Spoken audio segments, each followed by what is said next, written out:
Two young black girls boarded a plane like any other passengers. First-class tickets, confirmed seats, quiet smiles.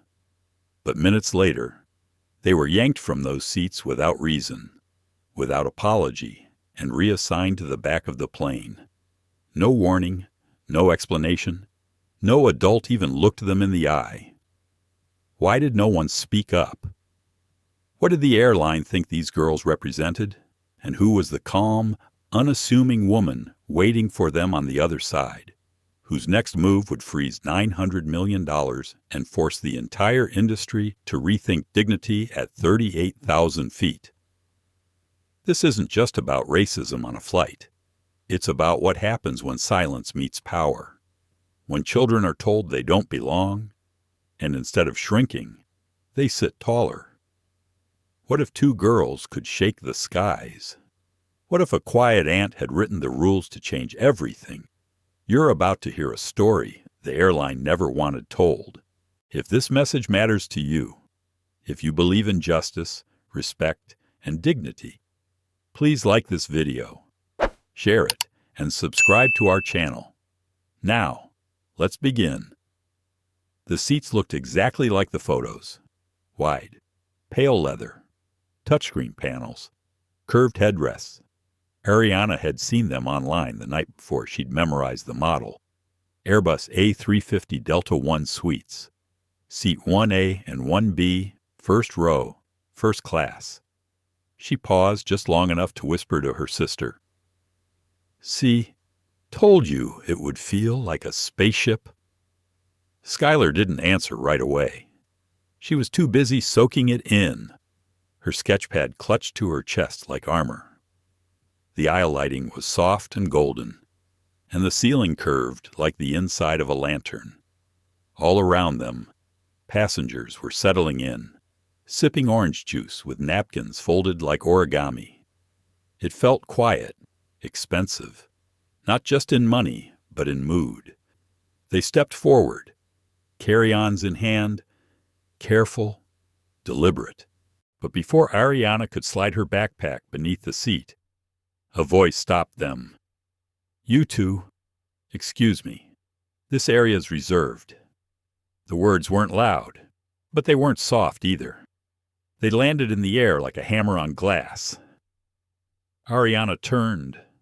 The man was tall, mid-40s, neat beard, slim navy vest.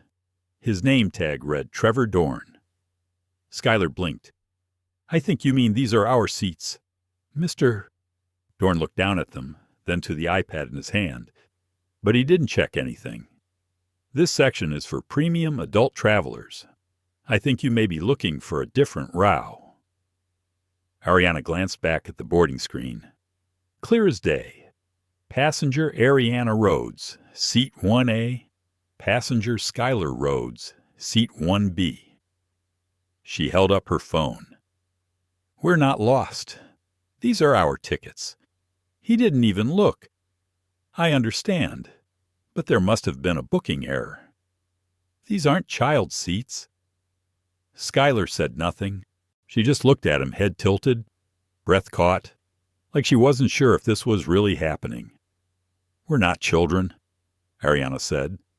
"We're 13. That made some heads turn. A man in 2C lowered his magazine. A woman in 1D stopped mid-sip of champagne.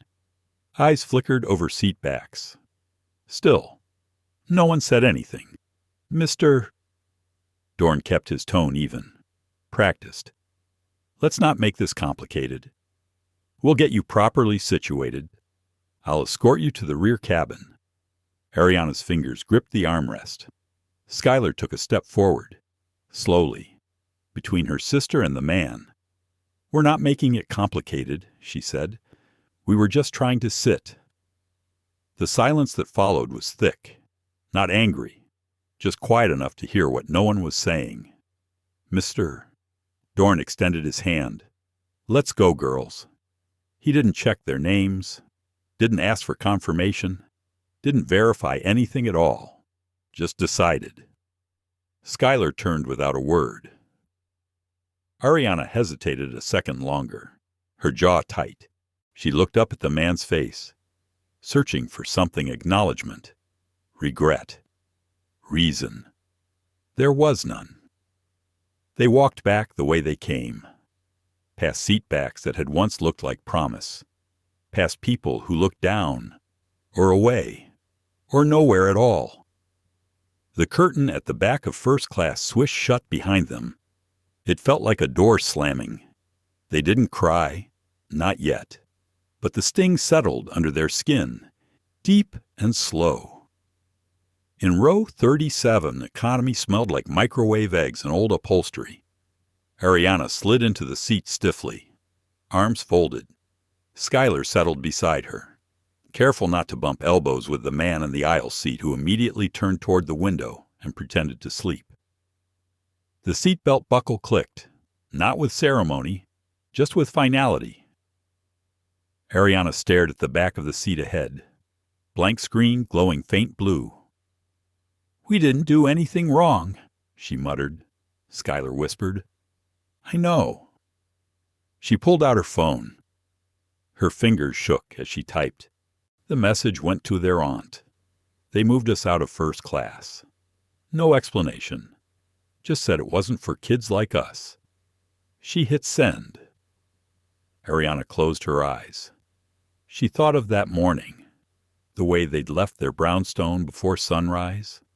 Matching hoodies, polished shoes, hair braided tight by their mom's careful hands. The small, laminated envelope in her backpack still smelled faintly of lavender. Inside were the boarding passes, printed at home, with their names bold at the top. Aunt Evelyn had smiled when she gave it to them. "You've earned this," she said. "You've worked. You've practiced. You've shown up early for 4 years straight. Now you fly like you're supposed to." Ariana could still hear her voice, but now it felt distant, like something from another life. Skylar stared down at her lap. Her sketchpad remained closed. "Do you think they thought we faked it?" she whispered. Ariana swallowed. "No. I think they knew it was real. That's what scared them." The man beside them coughed. A baby cried 2 rows back. Nothing extraordinary. Nothing loud. But under the hum of the cabin, something sharper hung in the air. Shame that didn't belong to them, but still landed on their shoulders. Ariana's phone buzzed. "Message from Aunt Evelyn. I see. Sit tight. I'll take care of it." She showed it to Skylar. Skylar didn't smile. She didn't have to. They both knew what it meant. Their aunt didn't panic. She prepared. And when Evelyn Rhodes took care of it, things moved. They just didn't know yet what that movement would cost the airline, and what it would awaken across the world. The air was thicker back here, not with people, though it was full, but with something invisible, a heaviness Ariana couldn't explain, like someone had turned the brightness down on the world. The lights felt dimmer, the seats tighter, the sounds louder, but somehow more distant. She sat stiffly, knees pressed together, backpack wedged between her feet. She hadn't taken off her hoodie. Not yet. She felt like if she did, the last thread holding her together would unravel. Skylar sat beside her, in 37C, leaning slightly away from the man in the aisle seat. He hadn't spoken, just popped his earbuds in and shifted toward the window like they didn't exist. Ariana stared straight ahead. Then she reached down, slowly, and pulled out the envelope from her backpack. Inside, the boarding passes were still warm from her palm. Seat 1A, Seat 1B. Her name was printed right there in bold black ink. She didn't need proof, but something about seeing it made her feel less like she was losing her mind. Skylar's hands were in her lap, resting, not fidgeting, but her thumbs twitched every few seconds. Ariana knew that rhythm. It was the same pattern she made when she was trying not to cry, or when she was about to draw something she couldn't explain with words. A toddler squealed 2 rows back. A soda can hissed open near the galley. Everything felt too loud and too far away at the same time. "I keep thinking," Ariana said quietly, "that maybe if we'd said something louder." Skylar shook her head. Not in disagreement, but in refusal. It wouldn't have mattered. Ariana looked over. "He didn't even ask our names," Skylar whispered. "He just decided, like we weren't part of the plane." Ariana took a breath. It felt shallow. Not like she was gasping, just like her lungs didn't want to take in what the world was offering right now. "I hate that no one said anything," she murmured. "There were like 12 people in that cabin. They looked away. They looked through us." Silence. Skylar finally reached for her sketch pad, but she didn't open it. She just held it against her chest. "I was gonna finish the Eiffel Tower," she said. "I brought the new charcoal set." "I know." Ariana remembered that moment before boarding. Skylar crouched on the airport floor, sketching the edges of the tower from her phone's wallpaper. She'd spent weeks practicing the perspective. Aunt Evelyn had told her, "Draw like you're already there." Now they were here, on the plane, but everything felt further away than Paris ever had. Ariana tapped her phone again. Her aunt's message still glowed. "Sit tight. I'll take care of it." It had no punctuation, no exclamation marks, no emojis, just words. Clean, calm, and dangerous. Aunt Evelyn wasn't like most people. She didn't raise her voice. She raised her eyebrows. And when she said she would take care of something, the ground usually moved afterward. Still, Ariana wasn't sure anything could fix this. Skylar finally whispered, "You think she's mad?" Ariana gave a half smile that never reached her eyes. "Aunt Evelyn doesn't get mad. She gets precise." Skylar nodded slowly. She probably already made 3 calls and rerouted someone's career. Ariana snorted under her breath. But the humor didn't last. The burn in her chest returned. It wasn't the seat. It wasn't even the downgrade. It was the look. The way the man Trevor had stared at them like they were lying. Like they were too much. Too young. Too black. Too confident in a space not built for them. "She didn't yell," Ariana said aloud, thinking back to Skylar. "She just stepped in front of me. That's when he got quiet. I wasn't going to let him touch your bag." Skylar replied.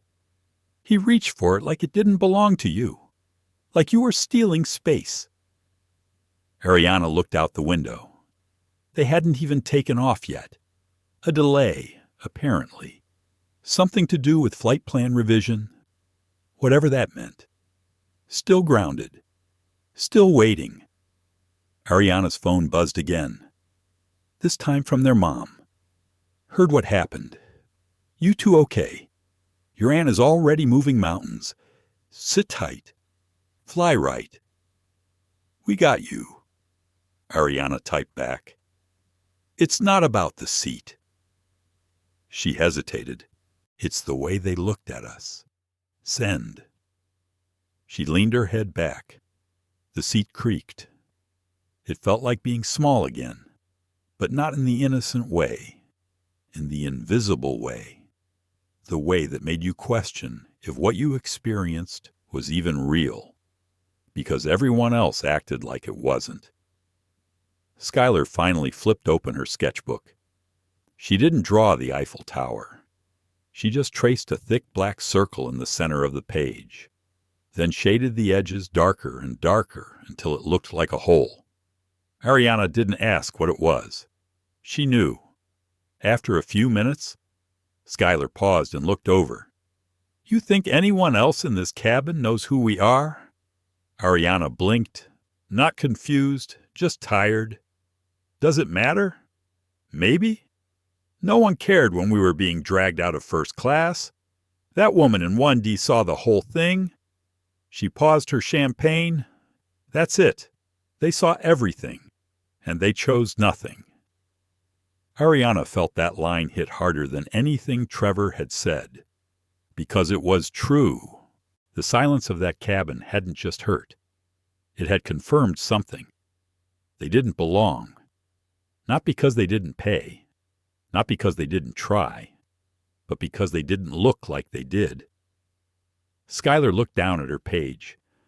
I want to burn this sketchbook. Don't. I won't. I wanted this to feel different, like a celebration. It still is, Ariana said, just not the kind we thought. Skylar tilted her head, meaning we didn't go viral for our music. We went viral for existing in the wrong seat. Do you think we'll be in the news? Ariana didn't answer. Her fingers reached into her hoodie pocket, brushing the edge of her boarding pass again. Name, flight number, seat. It had all been there, and still, it wasn't enough. The intercom crackled. Ladies and gentlemen, we're awaiting final clearance from air traffic control. We thank you for your patience. Skylar glanced up. Ariana closed her eyes. She didn't feel patient. She felt raw. In the seat behind her, someone sneezed. In front of her, a child hummed under their breath. The world kept spinning, but inside her chest, time felt stalled, like she was waiting for something she couldn't name. Skylar put her hand on Ariana's forearm. We'll be okay. Ariana didn't respond for a moment. Then she whispered, I'm not scared. I know. I'm just aware. Skylar squeezed gently. Ariana looked out the window. Somewhere far ahead, the sky waited. But from seat 37B, it still felt like a million miles away. Evelyn Rhodes didn't check her phone when it buzzed the first time. She was standing beneath a vaulted ceiling in the Grand Europa Conference Center in Brussels, about to deliver the closing keynote on ethical compliance in cross-border aviation partnerships. 200 delegates, 3 flags, 6 languages represented. She had her notes memorized, her blazer sharp, her pearls resting steady above her collarbone. The second buzz came exactly 90 seconds later. This time, she checked. Skylar's name lit up her lock screen, followed by a line of text that made her breath slow without her even realizing it. They moved us out of first class, said it wasn't for kids like us, didn't ask our names. Evelyn didn't gasp, didn't blink, just lowered the phone with one hand, stepped away from the podium, and left the stage in complete silence. Behind her, the moderator stood frozen mid-introduction. In the hallway, marble echoed beneath her heels. She passed 3 staff members and a translator. No one said a word. They all knew her. When Evelyn Rhodes moved like this, you got out of the way. Her suite was 2 floors up. She entered without rushing. Calm. Deliberate. Her hands moved with the kind of grace that could only come from years of practice under pressure. She didn't call anyone. She didn't scream. She opened her briefcase. Inside was a compact, secured terminal, navy and graphite, biometric enabled. She placed her thumb on the scanner, entered a 6-digit PIN, and waited as the device connected to the EthosCore satellite node. A line of text appeared. Command authentication required. She typed user E, Rhodes LVL6, auth clearance override protocol, Delta 9 ethics freeze trigger, passenger integrity violation, minor, racial, unprovoked. A small dialog box flashed across the screen. Warning. This will initiate ESG compliance review for all linked Skyjet assets. Proceed. Evelyn pressed enter. The screen blinked once, then again, then confirmed. Delta 9, freeze active. 3 seconds later, a secured alert pinged at the European ESG watchtower in Amsterdam, then in Oslo, then New York, Then Singapore. 4 satellites. 1 signal passenger dignity breach by a registered carrier. Evelyn exhaled, then sat back slowly in her chair. Her mind did not race. It sorted. She thought of Ariana and Skylar, not just their faces, but the shape of their ambition. How Ariana could hold an audience with just her presence. How Skylar's hands trembled when she drew something she cared about. She had raised them like daughters when their mother was sick. She had bought them music, pencils, and discipline. Never praise without effort. Never silence when wronged. And now they had been treated like stowaways. Her fingers tapped the keyboard again, this time slower. Notify ESG Board Delta 9. Triggered. Entity Skyjet Airlines. Freeze window immediate. Estimated financial impact. Pending. She didn't include a reason. The system already knew. It logged the incident under non-human-centric violation minor passengers. She glanced at her reflection in the black screen. Still calm, still steady. There were some things Evelyn Rhodes had learned long ago. When you raise your voice, they call it aggression. When you cry, they call it fragility. But when you move systems against them, when you remain precise measured, they call it a crisis. Let them. Her phone rang. Lucas, her assistant, sounded breathless. Ma'am, we just got a ping from Oslo. ESG funds are beginning to hold Skyjet assets. Is this your command? Yes. They're asking for confirmation. They'll receive it in writing within the hour. Understood. Are you all right? Evelyn didn't answer right away. Then, no, but I'm clear. Lucas hesitated. Ma'am, this is going to be visible. I'm counting on it.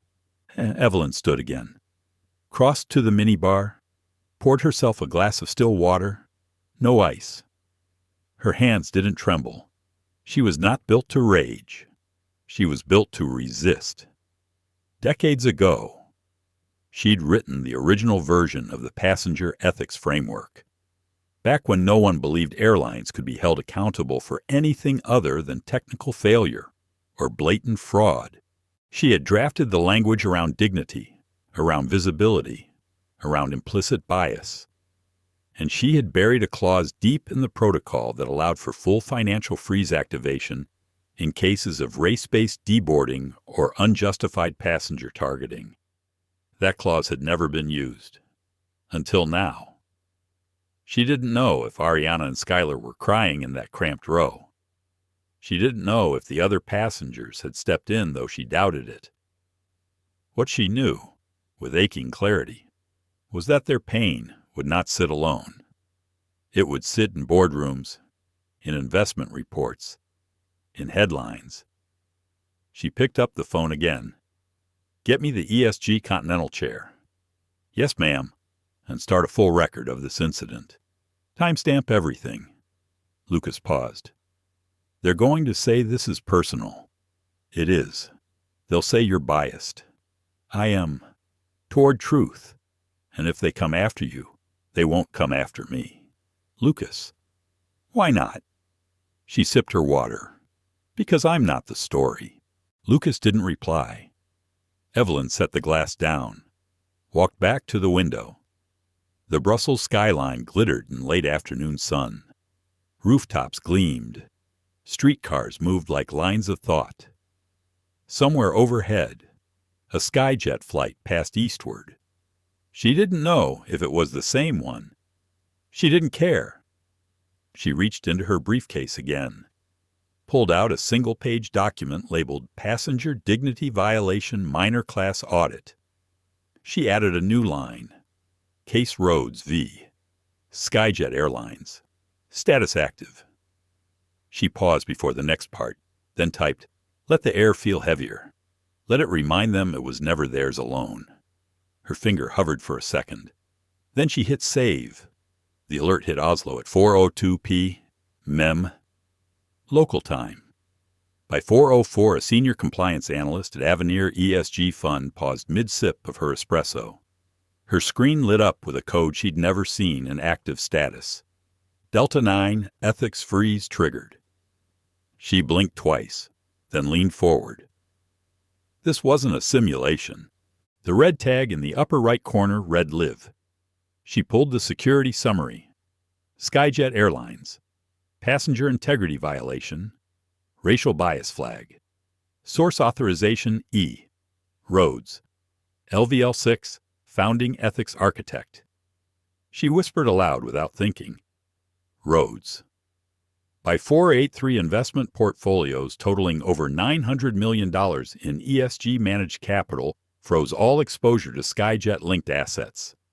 Auto suspensions hit green bonds, supplier financing agreements, and sustainability loans under review. By 412, two senior executives at Skyjet's headquarters in Midtown Manhattan received emergency call notifications from their primary backers, one from Oslo, one from Singapore. Both began with the same question. What the hell is going on? Mitchell Lang, CEO of Skyjet Airlines, had just stepped out of a 2-hour media engagement with CNBC when his legal advisor shoved a phone into his hand. The advisor looked pale. This isn't a stock dip. This is a freeze. Mitchell stared at the phone. From who Rhodes? Evelyn Rhodes. Mitchell's jaw flexed. That's not possible. She's retired. She's not dead. Mitchell turned slowly toward his office. The hall was too quiet. His reflection in the frosted glass looked distant, as if even it didn't want to be there. She can't trigger that protocol. She built it. The silence in the room thickened. Someone turned off the hallway music. A printer beeped once, then stopped. It was like the entire floor had begun holding its breath. Mitchell entered his office, closed the door, and sat behind the desk, with the kind of slump that only came when someone realized they had underestimated the wrong woman. He pulled up his internal dashboard, ESG risk score plummeting, partnership flags active, passenger sentiment index trending downward. But what chilled him wasn't the freeze. It was the story that hadn't broken yet. He knew what this would become. He could feel it building. He'd built his career on spin and precision, crafted the image of Skyjet as a people-first carrier, with its feel-good ads and recycled uniforms. He'd won awards for emotional branding, but all that polish couldn't survive what was coming. Not if Evelyn Rhodes was involved. He reached for the intercom. Get corporate affairs in here. Now. I want PR. Legal. Investor relations, all of them. Should I include risk mitigation? Especially risk mitigation. By 4:35 m.m., Skyjet's share value had dipped 6.2% in after-hours trading. By 5:02 p.m., 3 journalists, 2 in Europe, 1 in Atlanta, had received anonymous tips about a race-related incident involving unaccompanied minors removed from Skyjet's premium cabin without cause. And at 5:15 p.m., a flight cruising at 36,000 feet over the Atlantic received a quiet redirect signal from Skyjet Dispatch Control. Flight 228 Boston to Amsterdam. Ariana and Skylar's flight. Captain, the dispatcher said over encrypted channel. Please hold for revised routing due to ethics compliance review. Ground support will be waiting in Reykjavik. The captain hesitated. Is this a customer service matter? Something bigger? The cockpit fell silent. Then the captain turned to the first officer and said, Let's reroute in row 37B. Ariana felt the shift before the announcement. Her body had grown used to the rhythm of the engines, and when they shifted pitch ever so slightly, she looked up. The speaker clicked on. Ladies and gentlemen, this is your captain. Due to an unexpected ethics compliance request, we've been advised to land briefly in Reykjavik for a scheduled crew review. This will not affect our final destination, but we appreciate your patience. Skylar's head tilted. Did he say ethics? Ariana blinked. Yeah. She looked down at her phone. A new message from Aunt Evelyn had arrived just before takeoff. It had been simple. They won't reach their destination before understanding what they've done. Ariana read it again. Skylar turned toward her, eyes wide. Is this about us? Ariana didn't answer, not out of uncertainty, but because the answer was too large to put into words. In Brussels, Evelyn Rhodes refreshed her screen. Status freeze active impact. Spreading media risk contained. For now, public knowledge minimal. She knew it wouldn't stay minimal. These things never did. But timing was everything. She didn't need the world to know what happened. Not yet. She needed the system to feel it first. She paced slowly, hands clasped behind her back. The walls around her were sleek and modern, but her mind was already moving into legacy mode. The systems she helped build were responding, aligning, doing what they were designed to do, not to retaliate, but to reckon. She wasn't trying to destroy Skyjet. She was trying to show it something. When you decide who belongs in a space based on assumption instead of access, you create instability far greater than discomfort. You create ethical volatility, and ethical volatility had a price. By 600 p.m. Analysts were predicting Skyjet's ESG rating would fall out of the responsible carrier bracket entirely. The consequences: loss of low-interest funding from multiple sustainability partners, red flag status on key international routes, suspension of 2 airport contracts under review, all because of a single decision made by a flight attendant in a pressed vest who hadn't bothered to check a name. Trevor Dorn, the man at the center of the moment, was unaware of most of this. He was in the crew rest area of the same flight, eating trail mix and checking sports scores. He thought, vaguely, that the girls had been moved a little harshly. But protocol was protocol. Unaccompanied minors in first class. Always felt risky. Too many liability concerns. It wasn't personal. By 6:32 p.m., he would be pulled aside on Icelandic soil and told he was being placed on temporary operational hold. The flight would land in Reykjavik shortly after, and 2 girls who hadn't raised their voices would begin a ripple effect that money couldn't contain. Evelyn watched the clock. She didn't smile, but her eyes softened. This wasn't revenge. This was responsibility, and it had finally begun. Before she was Evelyn Rhodes, the name whispered in compliance offices and ESG briefings, she was just Evelyn Clark from a 2-bedroom row house in Dayton, Ohio. She knew what it felt like to stand at a gate and be told, "We're not boarding families yet," even though she was traveling for work. She remembered her mother being asked 3 times to show her boarding pass, while the white couple behind her sailed through without question.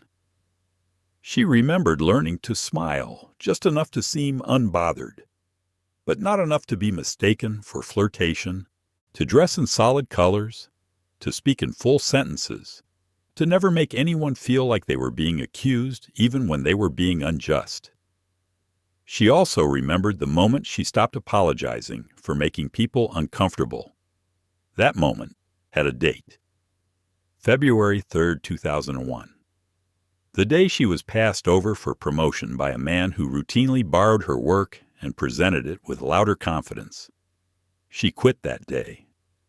Walked out with her notes, her code drafts, and 3 years of quiet observations on how airlines use gray zones in policy to protect themselves from liability while exposing passengers to bias. She started again, building a system that would make them see what they didn't want to. And that system became EthosCore. Evelyn didn't invent ethics. She engineered its consequences. The original pitch had been radical. A self-auditing framework that tracked internal policy compliance against passenger outcomes across demographic variables, race, age, language proficiency, disability. It used anonymized flight data, sentiment tagging, and real-time reporting. It didn't just ask if a flight arrived safely. It asked who was made to feel unsafe while it did.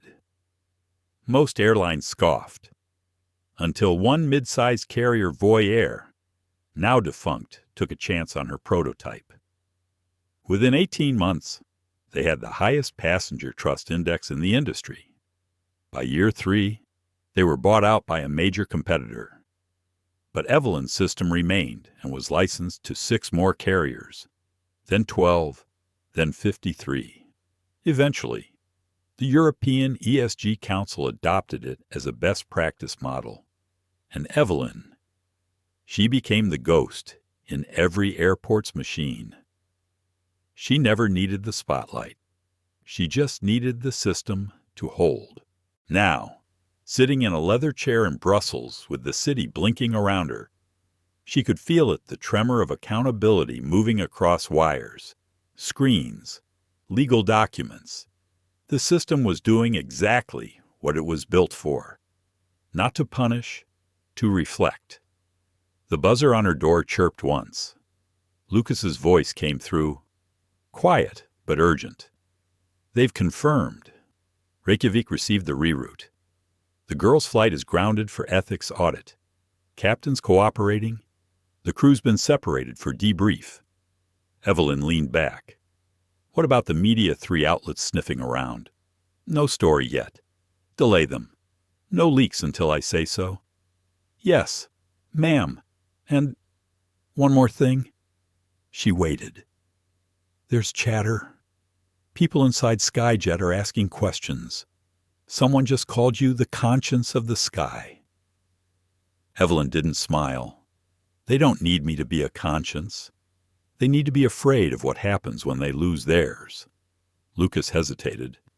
And the girls, Evelyn's voice softened. They're not mine to rescue. Just mine to remind. Of what? He didn't ask. But she knew. Ariana and Skylar didn't know the system was built for them.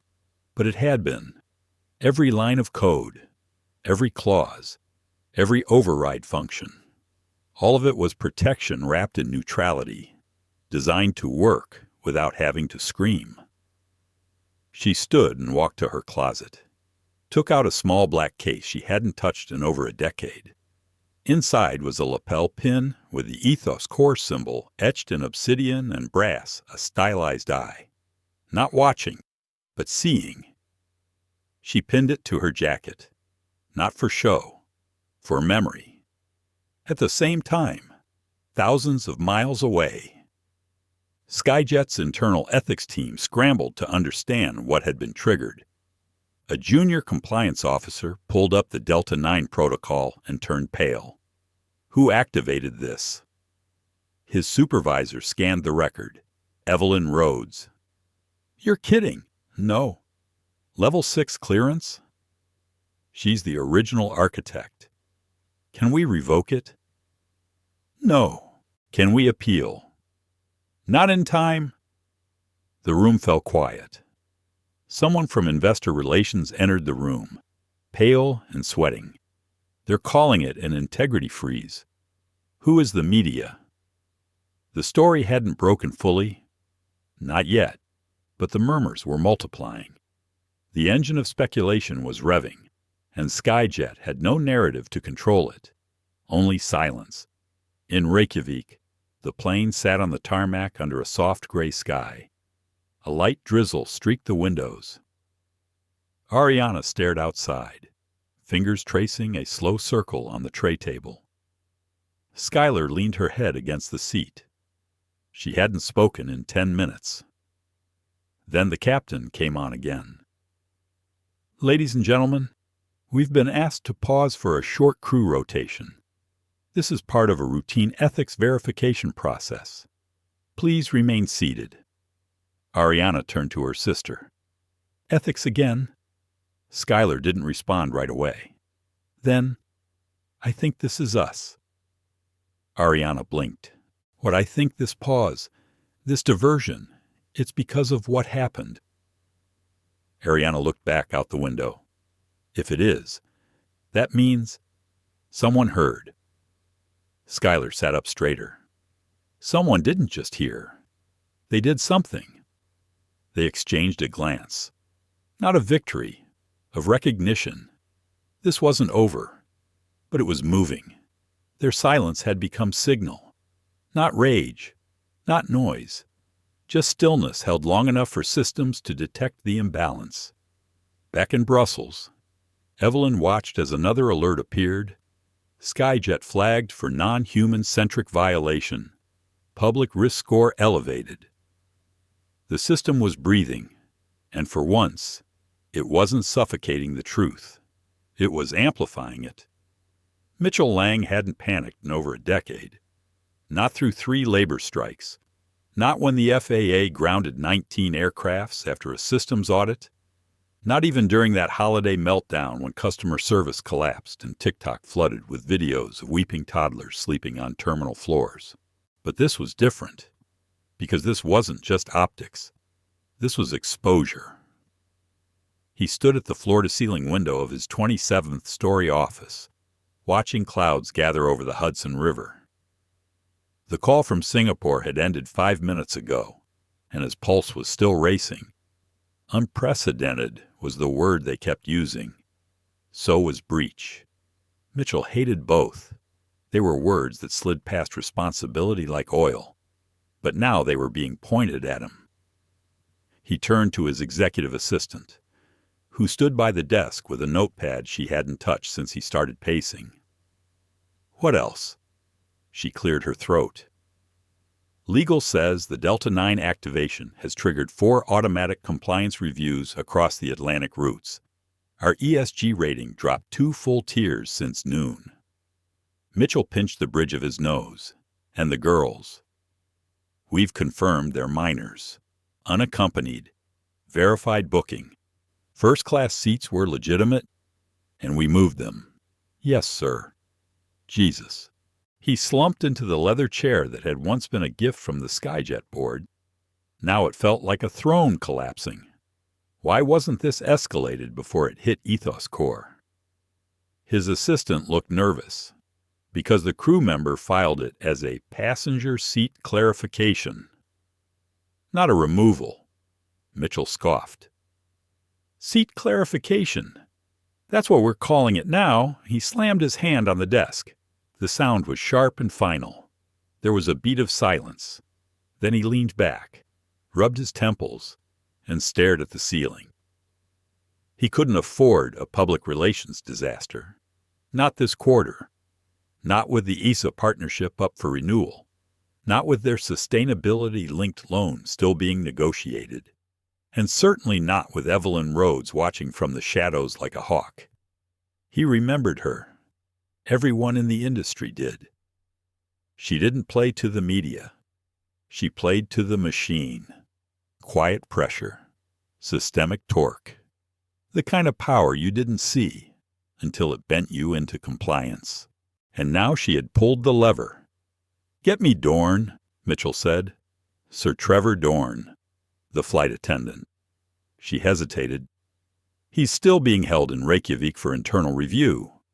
They're compiling the transcripts. I don't want transcripts. I want him. I'll try. Try faster. The assistant nodded and left the room. Mitchell stood and walked to the liquor cabinet hidden behind a panel near the wall. He poured 2 fingers of bourbon into a crystal tumbler, his hands finally beginning to tremble.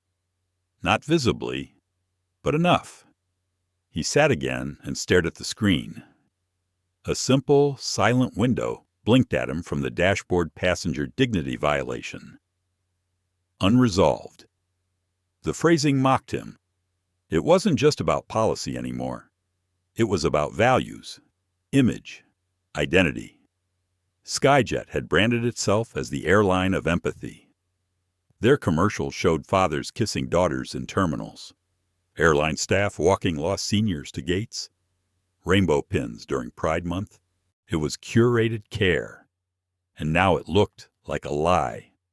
The irony stung. He'd built that image with surgical precision, and all it had taken to unravel it was one moment of arrogance, or worse, one moment of assumption. Trevor had made a decision, one he probably thought was harmless, or even correct. Remove 2 black girls from first class because they didn't fit the visual story, then file it away under operational confusion and go back to handing out napkins and nuts. Now the whole operation was choking on that one unchecked bias. He opened the message from legal again. If the EthosCore investigation deems this an institutional failure, all active investor relations tied to ESG initiatives may be legally compelled to pause. Immediate consequence: loss of up to $900 in green-aligned capital. He drained the bourbon. The burn was mild compared to the cold forming in his stomach. The knock came at his door. This time it was internal counsel, Dana Guyen. She didn't wait for permission, just entered and closed the door behind her. "You've seen the compliance report?" "Yes," he said. She tossed a folder on the desk. "You need to issue a statement." Mitchell raised an eyebrow. "We don't even have a complete incident summary." "Doesn't matter. You need to acknowledge harm. Today. I'm not apologizing for something we haven't confirmed." She stared at him. "You think this is about one flight attendant?" He stayed silent. "This is about the patterns we let slide, the internal training we skipped because it looked woke.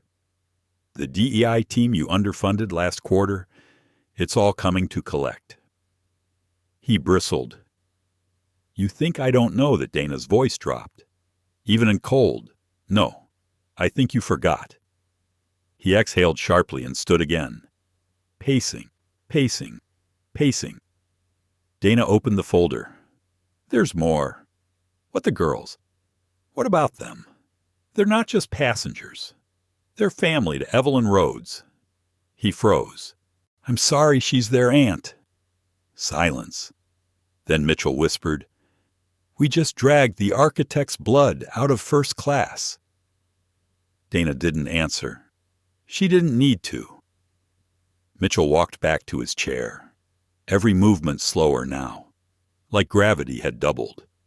The office felt darker, smaller. He sank into the seat. "I need options," he said. "There are no options," Dana replied. "There's only the truth." He stared at her, then down at his desk, then out the window, where clouds pressed low over the city, heavy with something he couldn't name. Reykjavik smelled like snow even though it wasn't snowing. Ariana noticed that first, stepping down the boarding stairs with Skylar just behind her. The wind wasn't violent, just sharp enough to make her hoodie feel like paper. The tarmac stretched out gray and vast, flanked by airport vans and low-slung buildings with frost-slicked windows. They were told to bring their bags.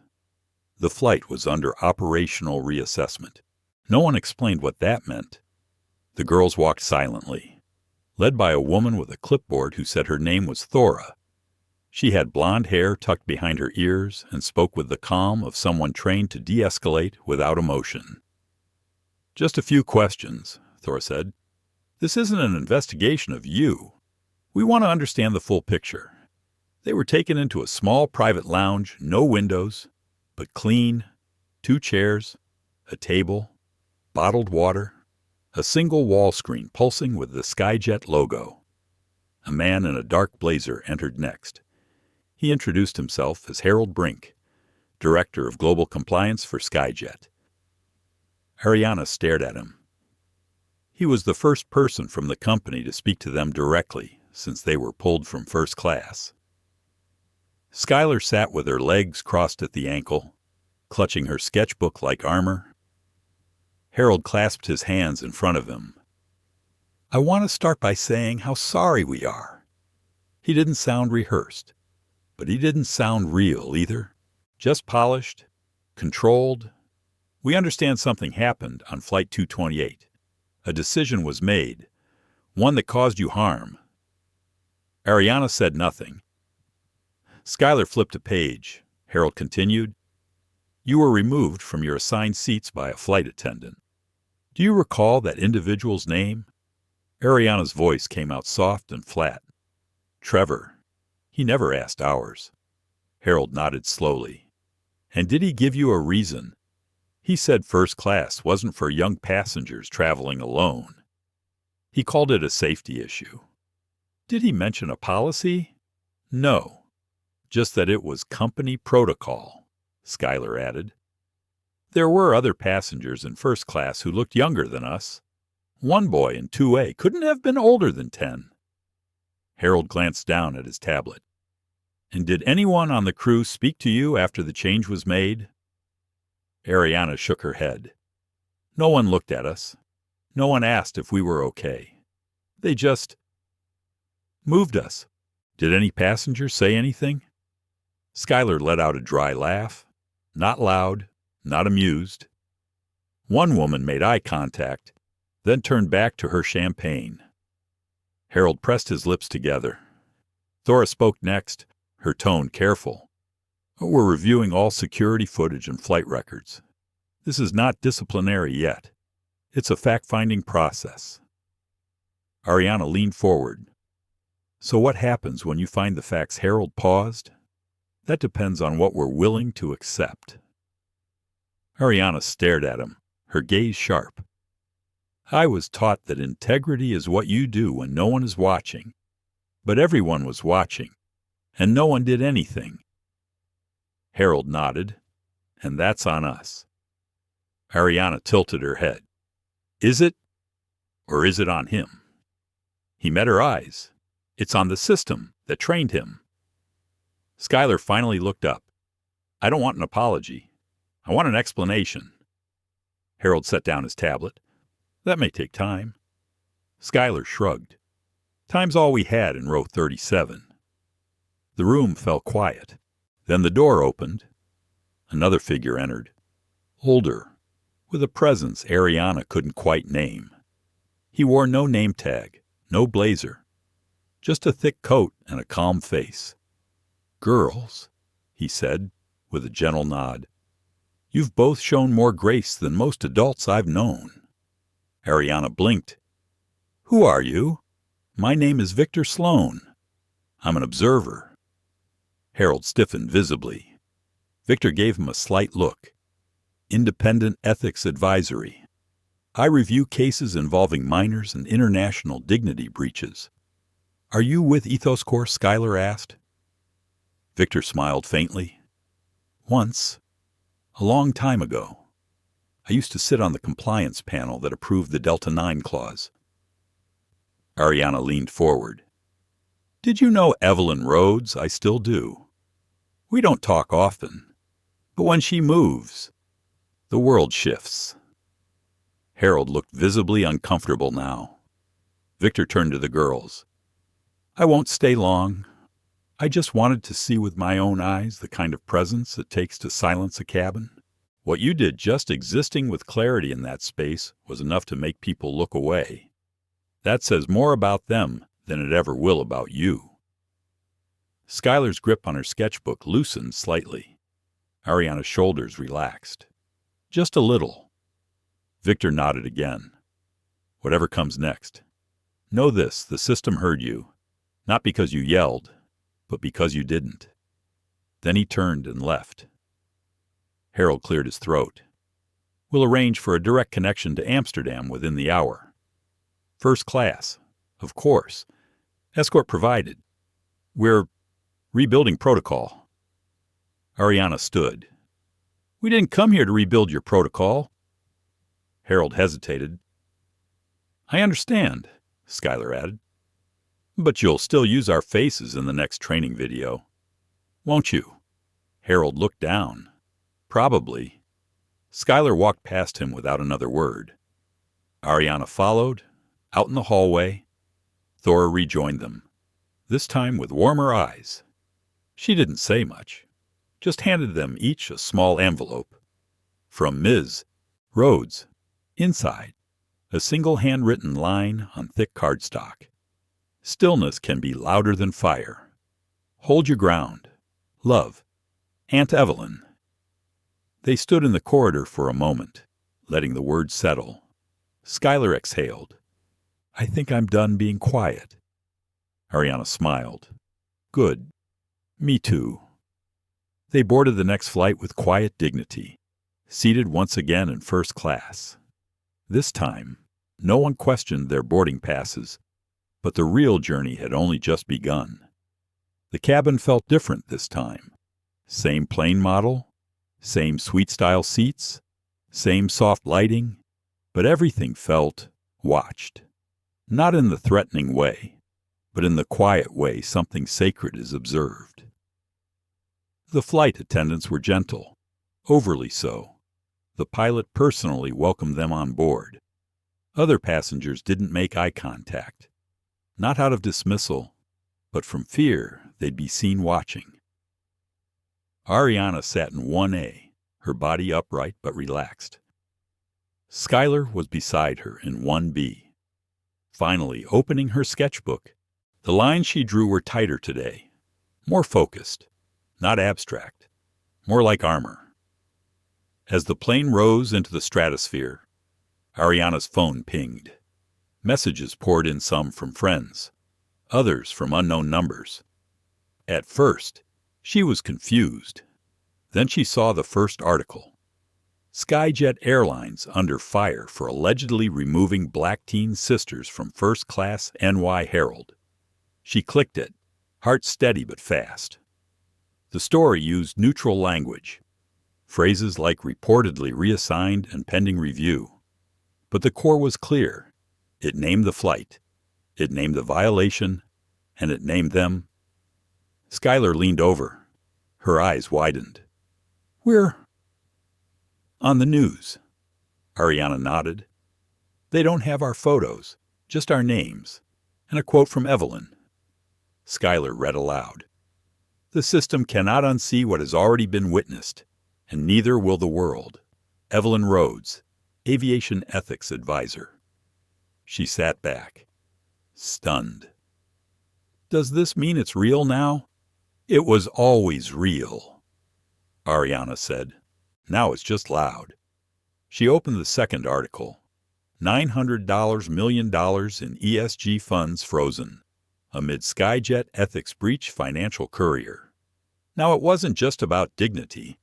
It was about damage.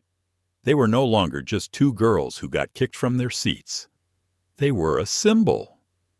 Skylar scrolled through the comments under one of the articles.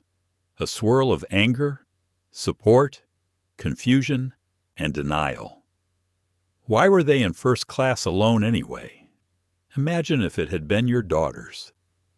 Skyjet needs to burn. This story reeks of manufactured drama.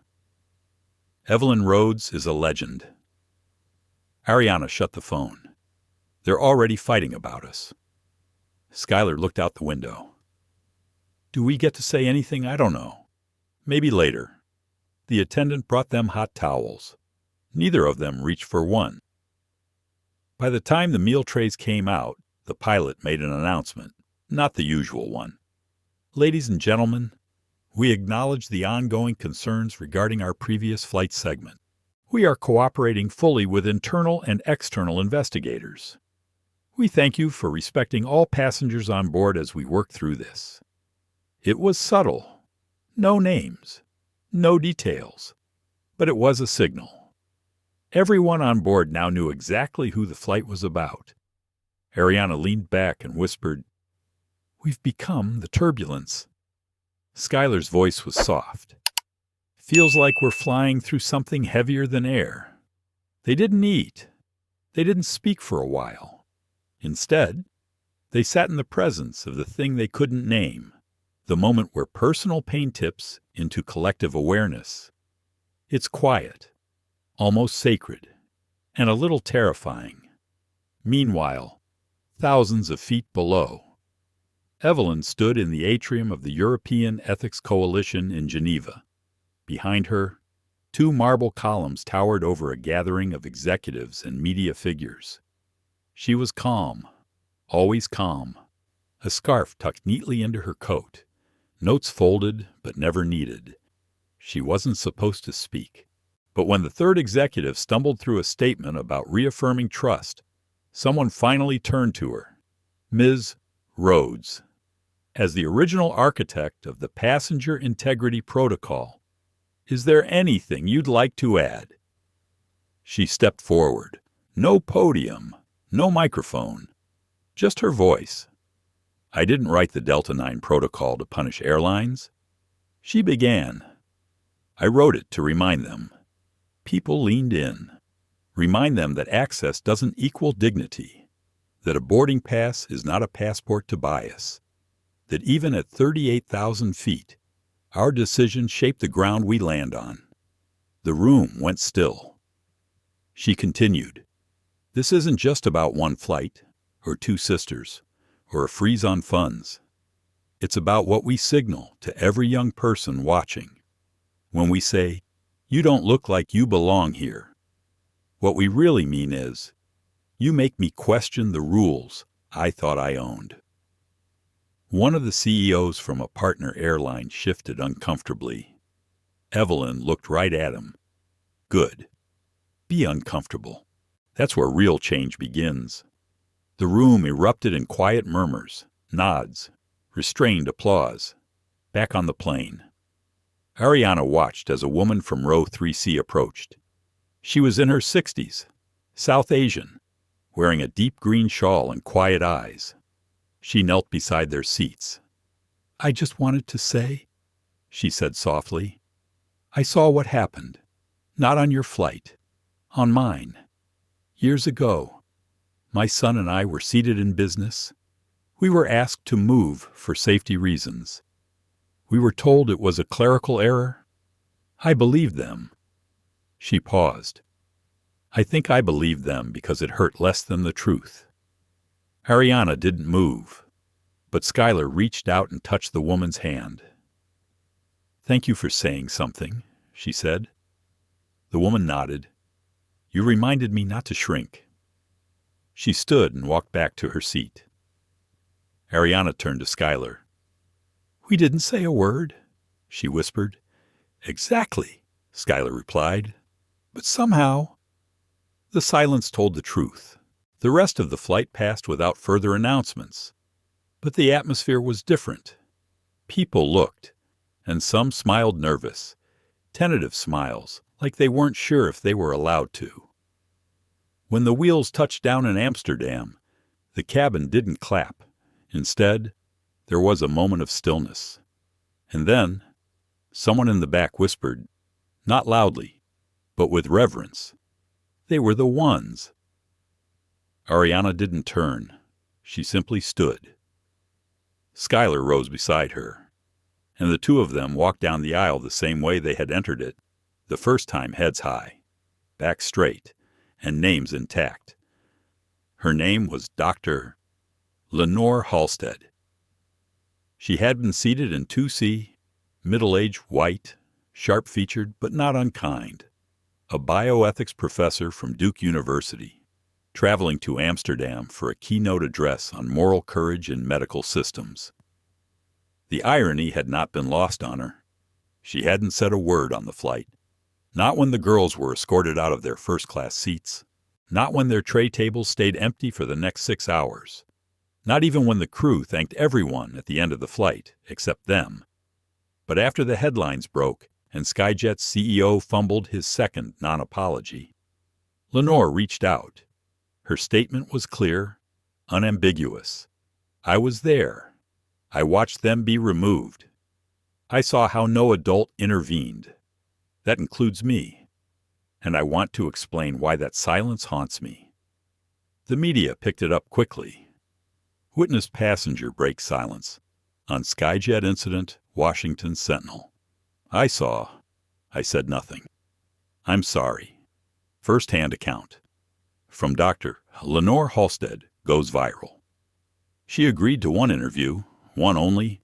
It aired on a Sunday evening, on a major public access network. Framed simply, a woman in a quiet room, eyes steady, voice clear. I didn't say anything because I didn't want to be the difficult passenger. She began. I thought, maybe they'd done something. Maybe the airline knew something I didn't. That's what bias sounds like in your own head. Reasonable, plausible, safe. She paused, fingers intertwined. But the truth is, I knew it was wrong. I knew it was wrong when they walked past me looking confused. I knew it when their seats were reissued without hesitation. I knew it when no one on that crew looked back at them not once. She looked into the camera. Silence can be a shield. Yes, but too often, it's a blade in someone else's back. She described the tension in the cabin, the way the air had gone still, how everyone looked away, like averting their eyes would shrink the damage. She ended with a quiet confession. I write about ethics for a living. But that day, 2 young girls taught me something I never put in a book. That holding your place quietly, firmly, with dignity can say more than a speech ever will. By Monday morning, her words had been shared over 9 million times. Ariana read the article from a small cafe in Amsterdam, where she and Skylar were staying with a family friend until their return. The coffee shop smelled like cinnamon and wet coats. Skylar was drawing birds on the paper napkin. Ariana showed her the screen.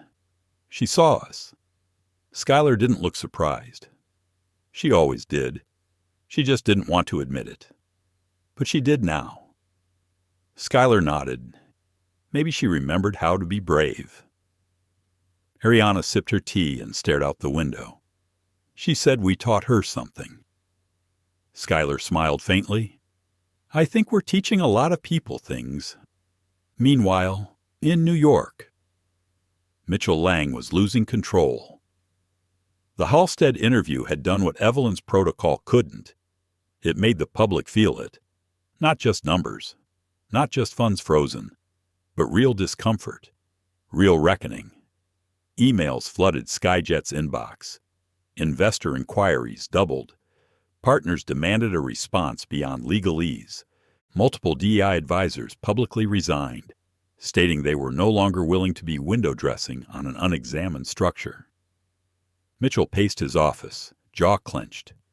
He'd just come from a board meeting where someone suggested stepping down. Not him, Trevor. But still, the conversation was circling the drain, and everyone knew where the pipe led. He opened his inbox.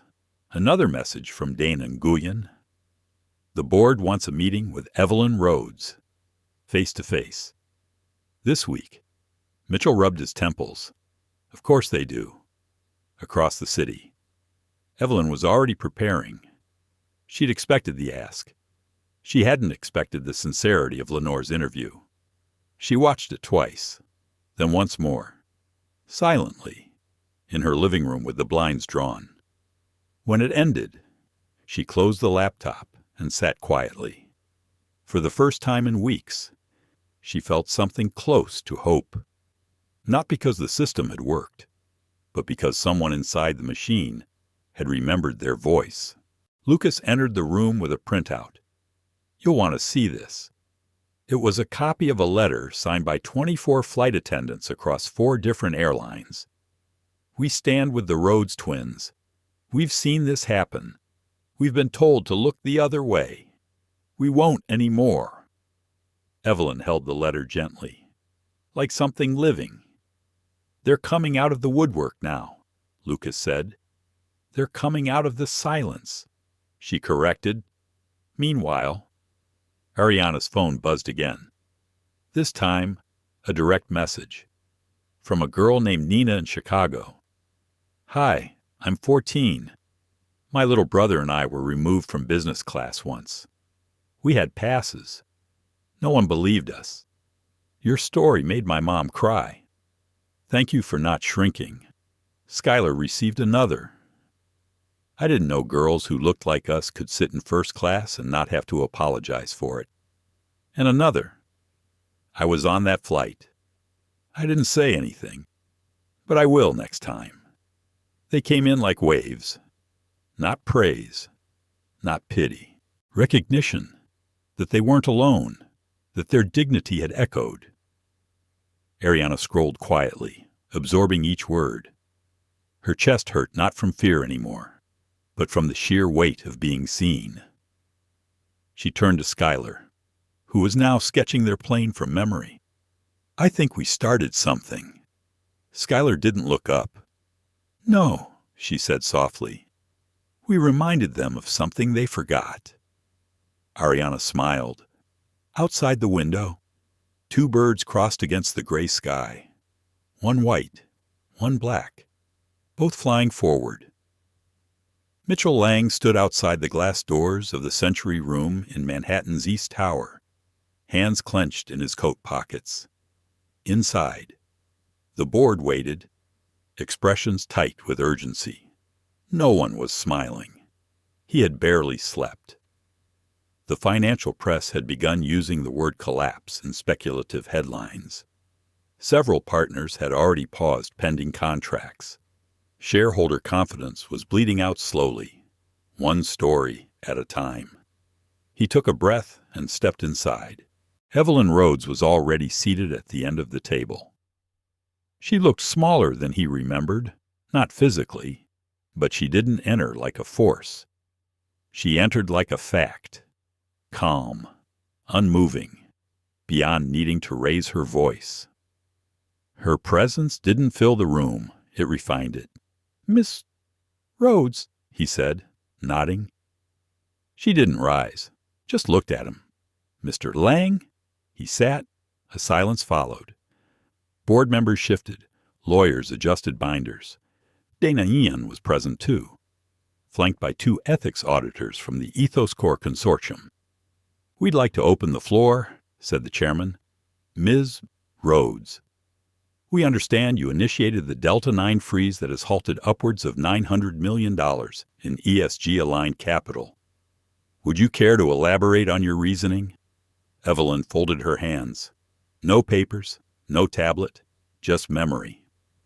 I didn't freeze your funds, she said evenly. Your system did. A few heads turned. She continued. Delta 9 activates automatically when indicators of institutional bias intersect with protocol failure during the handling of minor passengers. I designed it that way to prevent subjective interference. No human hand pulled that lever. You did. When your staff removed 2 children from seats they had paid for, without cause and without documentation, but this was an isolated incident, Mitchell interjected, trying to keep his voice steady. Evelyn tilted her head slightly. Was it? He paused. She didn't. Because when I reviewed the past 90 days of your flight logs, I found 12 separate instances where minor passengers of color were either reseated, reclassified, or asked to verify identity in first class. In 10 of those, no such requests were made of adjacent white passengers. No one spoke. She continued, voice unwavering. Your staff didn't invent these decisions. They absorbed them from your onboarding, your scripts, your silence. Mitchell exhaled slowly. We're willing to cooperate fully, he offered. What do you need from us to move forward? Evelyn looked directly at him. I don't need cooperation. I need repentance. That word landed like a dropped stone in the center of the table. A few executives shifted uncomfortably. Donan Nguyen leaned forward, calm but sharp. Could you clarify what repentance looks like operationally? Ms. Rhodes Evelyn turned to her. It looks like admission. Not just that something happened, but that it wasn't new. That you've known your comfort was built on selective seeing. One of the board members cleared his throat. And what would you have us do? Issue another statement. Fire the crew member, name a scholarship after the twins. Evelyn smiled, but it didn't reach her eyes. Performative gestures are why this keeps happening. The boardroom chilled. She went on. What I want is for your airline to adopt the bellwether protocol. Whispers broke out. Mitchell narrowed his eyes. That protocol is still in pilot phase. No airline has agreed to full implementation. Evelyn's expression didn't change. Exactly. Be the first. The chairman spoke, voice skeptical. The bellwether protocol requires real-time transparency reporting on dignity metrics per flight. That's a level of exposure no airline has ever agreed to. Evelyn nodded. Because exposure threatens the illusion of equity. But you don't have the illusion anymore. You have this. She pulled out a printed copy of the Financial Courier. 900M Freez hits Skyjet after twins. Forcibly removed from first class. She laid it gently on the table. Mitchell inhaled. And if we refuse, Evelyn looked at him not cold, but deeply, painfully direct. Then you prove you were only sorry you got caught. Dana closed her binder. The message was clear. After the meeting, Mitchell found himself alone in the conference room. The chairs were still warm. The headlines were still outside. And Evelyn's presence, somehow, still lingered in the air like a lesson he didn't want, but maybe needed. He looked down at the protocol file she'd left behind. The bellwether protocol wasn't just about policies. It was about real-time data, passenger perception, audit-triggered alerts, a dashboard visible not just to airlines, but to the public. He picked up the file and held it tightly. Across town. Evelyn sat in a quiet tea room. Her scarf was off. Her hands were still. Lucas approached and sat beside her. Well, he asked. They'll agree, she said softly. How do you know? Because it's no longer about saving face. It's about saving flight paths. Lucas smiled. Only a little. They're going to hate giving you credit. Evelyn shook her head. They'll pretend it was their idea. Will you let them? She stirred her tea gently. Yes. As long as the girls never have to hear a crew member say, "You don't belong here," ever again. Lucas watched her in silence. You think that's possible? Evelyn looked out the window. Not yet, but we're boarding. It started quietly. A teacher in Milwaukee canceled a field trip with Skyjet and sent a letter to parents explaining why. A travel influencer in Atlanta filmed a 4-minute video in her car, eyes red-rimmed, saying, "My little sister is 12, and she looks just like those girls. If this happened to her, I would burn the sky down." A pastor in Houston rewrote his Sunday sermon to center on the question, what does it mean to belong, and who gets to decide within days? The ripple became a wave. Schools, nonprofits, and even city councils began to publicly audit their travel contracts. Hashtags like "Our Seat with Dignity" and "Delta 9 Awakening" trended for nearly a week. A group of pilots from a rival airline posted a photo of themselves holding a sign, "We don't fly unless everyone's treated like they belong." The image went viral. But what came next shook the industry. 3 major carriers announced they were voluntarily adopting the bellwether protocol. Skyjet wasn't even first. First was a small European airline based in Oslo, followed by a Southeast Asian carrier known for its luxury service. The third was domestic EthosCore, a rising competitor that seized the moment and ran with it. They released a full-page ad in the New York Times. We all saw it. We all stayed quiet. No more. Mitchell Lang read that ad in his corner office, lit only by the soft gray of a late afternoon. He'd signed the papers that morning. Skyjet would implement the bellwether protocol in full by the next quarter. He didn't speak much that day. But when Dana Nguyen entered his office to finalize the press release, he handed her a folder. Make sure it names them, he said. She looked at him. Ariana and Skylar. He nodded. Dana closed the folder slowly. "Thank you," she said. He didn't answer. He didn't have the right words. Not yet. Across the ocean, in a modest hall in The Hague, Evelyn stood before a mixed audience of diplomats, aviation officials, and youth advocates. She wore no microphone. She didn't need one. She spoke plainly, like someone recounting something that had always been true. You know what the real threat is? It's not overt cruelty. It's polite erasure. It's protocol masking prejudice. It's systems so automated they no longer recognize when they've swallowed a child's dignity whole. She paused. And then it's two girls, two brave, quiet girls, sitting still, holding their place, and shaking the system. The room was silent when she finished. No applause, just deep breath after deep breath. Some of the most hardened policymakers admitted later it was the only time they'd felt personally indicted without being publicly named. Back in Amsterdam, Ariana and Skylar were still staying with the Jamesons. An old family friend Evelyn had known since graduate school. Their apartment was sunlit and messy, full of books and soft throws and laughter. It was the safest Skylar had felt in weeks. One afternoon, she sat on the balcony, sketching. Her latest drawing was of their first-class seats, only this time. They weren't empty.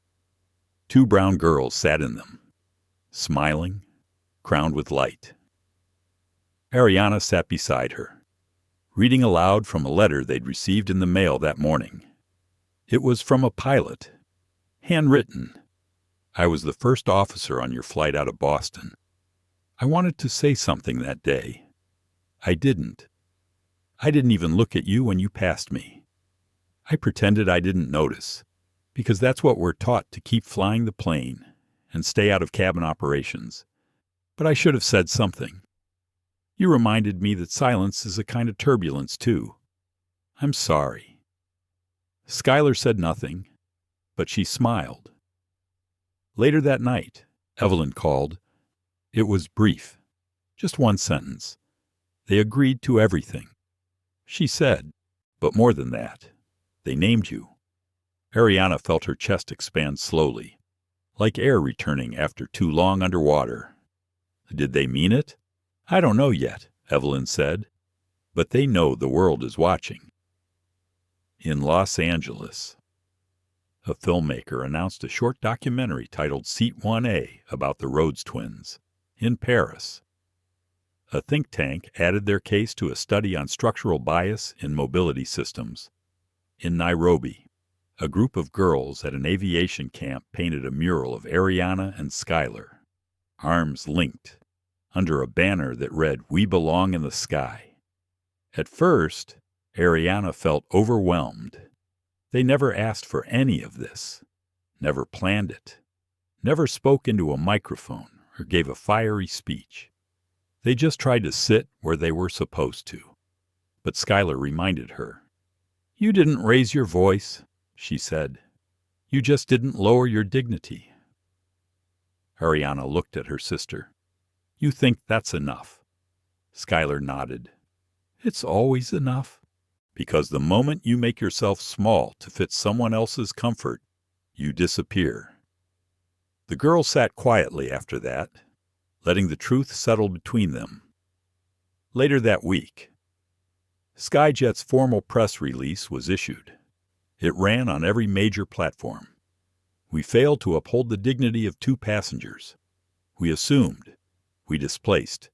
We diminished. We are sorry. Effective immediately. We will adopt the Bellwether Protocol. Our first-class section will now include mandatory dignity reviews on every flight. We name Ariana and Skylar Rhodes not only as passengers, but as partners in the transformation of Skyjet." The words didn't undo the harm, but they did something else. They made space. Real space. Not a seat, not a row. A recognition, a place. That night, Skylar asked Ariana if she felt proud. Ariana thought for a long moment, then said softly, "I feel seen." A month after the headlines faded, after the press junkets quieted and the hashtags slowed their climb, Ariana and Skylar returned home. No cameras waited at the gate this time. No officials, no advisors in suits with statements to guide them through. Just their Aunt Evelyn standing by the arrival doors, arms crossed gently over her coat, eyes already softening the moment she saw them. Skylar dropped her suitcase and ran into her arms. Ariana followed more slowly, letting the tension from weeks of visibility melt into the quiet warmth of familiarity. They didn't speak much in the car ride home. Evelyn drove. The girls stared out opposite windows. The sun was starting to set, casting a golden hue over the highway. For once, the silence wasn't heavy. It was safe. When they pulled into the driveway, Lucas was waiting with takeout and a pile of mail. "There's more letters," he said with a grin, gesturing to the kitchen table. Skylar raised an eyebrow. "Still." He nodded. One came from the Department of Transportation, another from a flight attendant training school. "Oh, and a fourth grader in Nebraska sent you a bracelet she made?" Ariana smiled, the smallest lift of her cheek. Later that night, after the dishes were cleared and the front porch grew cool, the girls sat outside with Evelyn wrapped in a shawl beside them. "You ready to talk about it yet?" she asked. Ariana didn't answer right away. Then she said, "Everyone keeps asking how it felt to be kicked out of first class. But that's not what hurt most." Evelyn turned toward her gently. "What was? It was the way they looked through us. Like we didn't matter. Like we weren't even there." Skylar nodded. It wasn't the seat. It was the silence. Evelyn reached over and took both their hands. "I need you to hear something. Seats can be bought. Silence can be broken. But your worth doesn't come from either." Ariana looked at her aunt. "Then where does it come from?" Evelyn smiled. "From knowing who you are, even when someone else tries to convince you otherwise." That night, Ariana couldn't sleep. She got up, wandered the hallway, and ended up in the study where Evelyn kept her files and notes.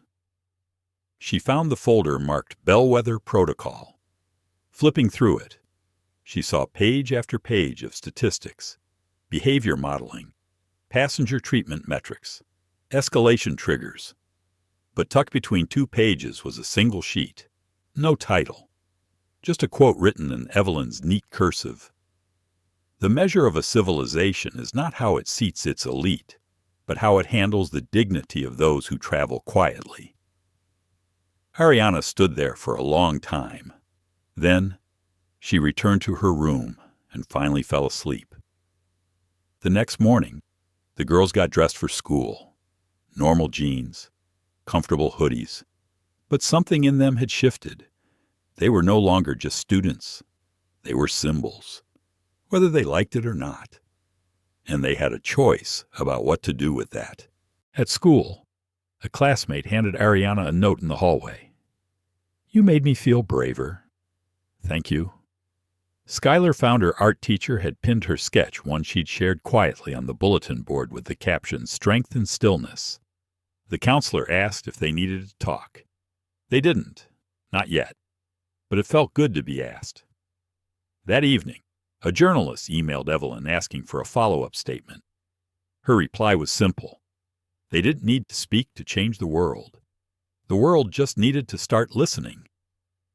In the weeks that followed, more airlines adopted versions of Bellwether, some quietly, others with press releases. But the girls no longer tracked the news daily.